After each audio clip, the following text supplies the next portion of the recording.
Oke, what's up guys? Kembali lagi bersama kami para Frater SPD. Saya Frater Geo. Saya Frater Wilson. Dalam percakapan Misi Permisi.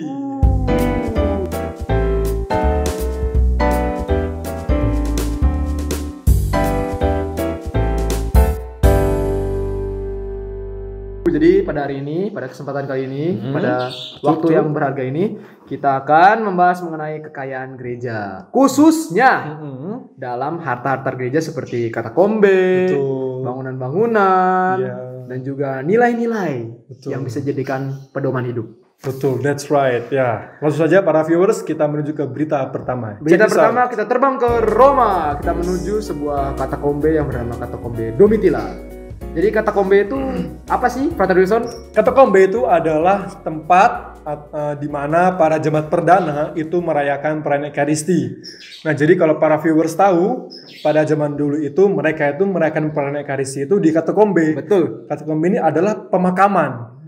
Nah, mereka melakukan itu karena untuk menghindari para pengejaran dan para penganiayaan umat Kristen. Betul. Nah, itu dia katakombe. Dan katakombe Domitilla ini kebetulan diserahkan kepada para anggota tarekat SPD. Betul. Dari Vatikan. Ya. Pengelolaannya. Jadi ada 3 konfrater SPD yang bekerja di katakombe Domitilla. Yang pertama dari Jerman, seorang brother, kemudian seorang pastor seorang pastor, yang kedua seorang pastor dari India, dan yang terakhir juga seorang pastor dari Togo. Afrika, Togo. Iya.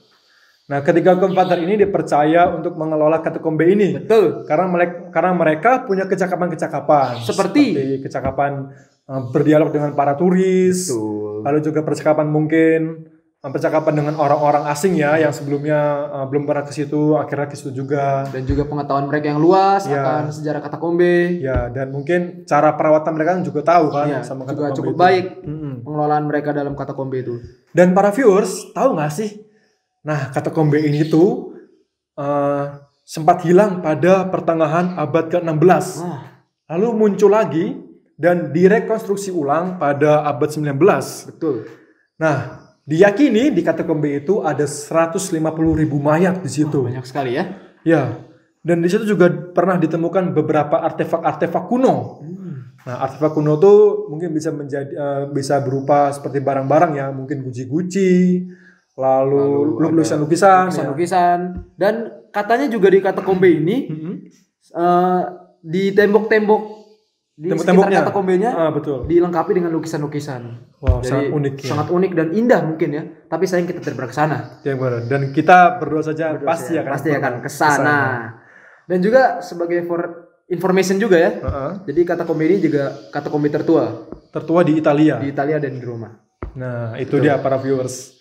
Nah, para viewers bisa ke sana ya. Bisa ke sana. Mungkin kalau ada waktu luang setelah pandemi, silakan. Jangan lupa ajak kami ya. Ya.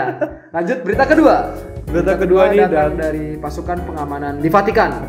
Khususnya di bagian Garda Swiss. Garda Swiss itu bagian pengawalan paus. Nah, berbicara soal Garda Swiss ini tuh dibentuk pada tanggal 22 Januari 1506, abad ke-16. Lama sekali itu ya? Ya, lama sekali. Dan ini diprakarasai atau dicetuskan oleh Paus Julius yang kedua.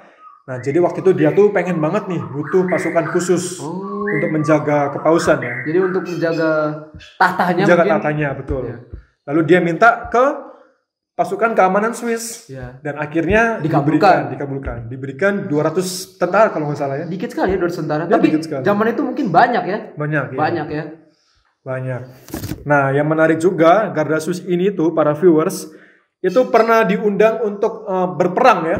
Pernah berperang istilahnya. Dijadikan sebagai tentara bayaran. Tentara bayaran ya, seperti itu. Itu untuk mungkin melindungi keluarga-keluarga seperti keluarga dari Borgia, seluruh Prancis gitu-gitu ya. Pokoknya untuk mengamankan kekuasaan mereka lah. Jadi Garda Swiss ini digunakan sebagai pasukan tambahan. Iya. Dan ada fakta unik lainnya juga, Garda Swiss ini apa tuh?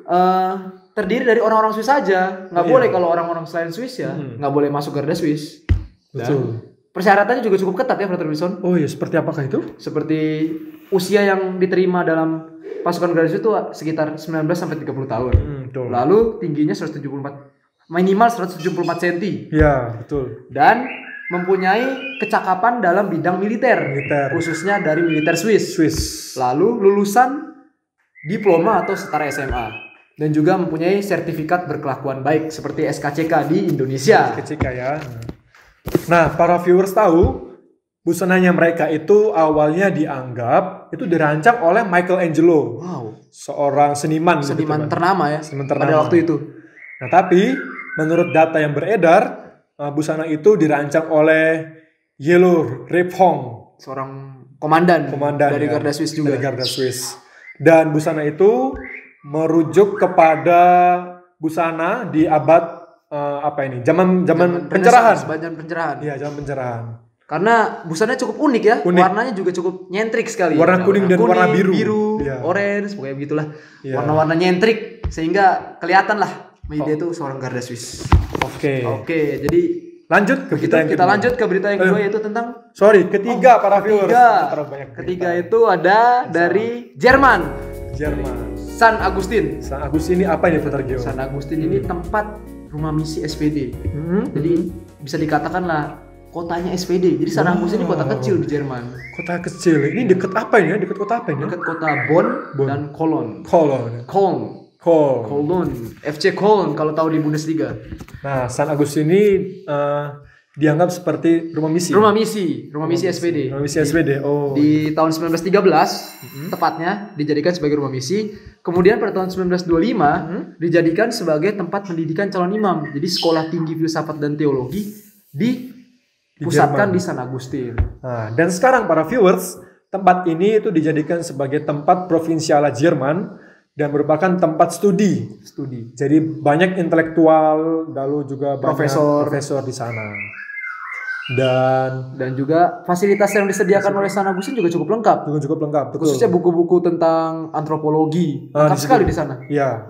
Karena SPD umumnya berkarya di bidang antropologi budaya. Betul. Nah, ada satu cerita dari Romo dari Keuskupan Agung Ende. Iya, betul, dari Keuskupan Agung Ende. Nah, dia di sana kalau nggak salah studi. Di sana studi, lalu dia tuh sharing bahwa ternyata persaudaraan di sana tuh sangat kuat, sangat erat. Nah, persaudaraan ini mencakup di luar SPD.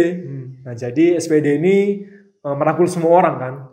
Nah, jadi para Romo ini yang ada Romo Projo ini tuh merasa nyaman tinggal di San Agustin. At home lebih tepatnya. Karena meskipun dia bukan anggota SPD, dia tetap dianggap sama seperti anggota SPD. Sehingga dia memberikan kesan yang mendalam saat tinggal di sana. Betul.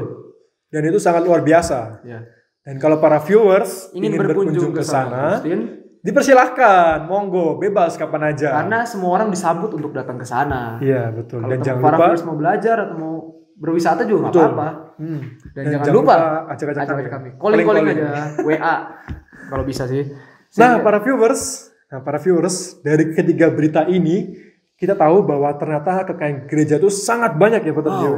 Sangat banyak, mulai dari bangunan, dari keamanan, pasukan-pasukan keamanan, artefak-artefak, terus ada juga nilai-nilai kehidupan yang bisa jadi pedoman hidup. Ternyata banyak juga. Dan cukup unik dan beragam. Sangat beragam. Nah, para viewers, kita sebagai umat Katolik khususnya dipanggil untuk merawat itu semuanya, merawat barang itu, dan terlebih juga nih merawat diri kita, merawat hidup rohani kita. Karena semakin kita merawat hidup kita, maka kita akan menjadi gereja yang utuh dan menjadi gereja yang bersaksi di tengah dunia ini. Meskipun di tengah perkembangan zaman, kita tetap menjadi gereja yang utuh dan berani untuk bersaksi. Betul. Dan sekarang tugas kita, apakah kita mau menjaganya atau kita membiarkan begitu saja? Lewat dan tenggelam. Betul.